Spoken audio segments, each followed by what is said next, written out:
നമസ്കാരം, ഞാൻ സീമ ബിനു. ഇന്ന് പ്രധാനപ്പെട്ട കുറച്ച് വഴിപാടുകളും അതിൻ്റെ ഫലശ്രുതിയെക്കുറിച്ചുമാണ് സൂചിപ്പിക്കുന്നത്. തീവ്രമായ ഭക്തിയോടെ വഴിപാടുകൾ നടത്തുമ്പോൾ ഭക്തനിൽ തന്നെ കാര്യസാധ്യത്തിനായി ഒരു ഇച്ഛാശക്തി വളർന്നു വരുന്നു. ക്ഷേത്രത്തിലെ ദേവചൈതന്യം പകർന്നു നൽകുന്ന ആ ഇച്ഛാശക്തി അവനിലെ കുണ്ടലിനി ശക്തിയെ തെല്ലെങ്കിലും ഉണർത്തുന്നു.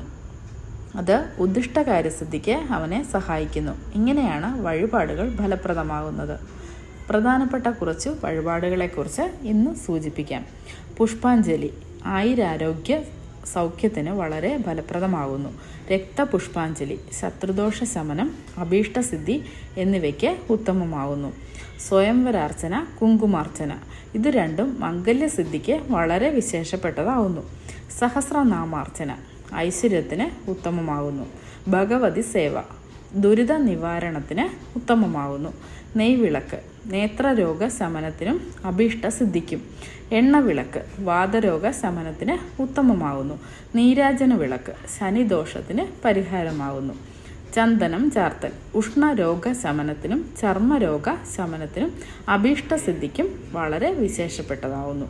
ധാര രോഗശാന്തിക്ക് മനോരോഗശാന്തിക്ക് വളരെ ഉത്തമമാകുന്നു. നിറപറ ഐശ്വര്യത്തിന് വളരെ വിശേഷപ്പെട്ടതാകുന്നു.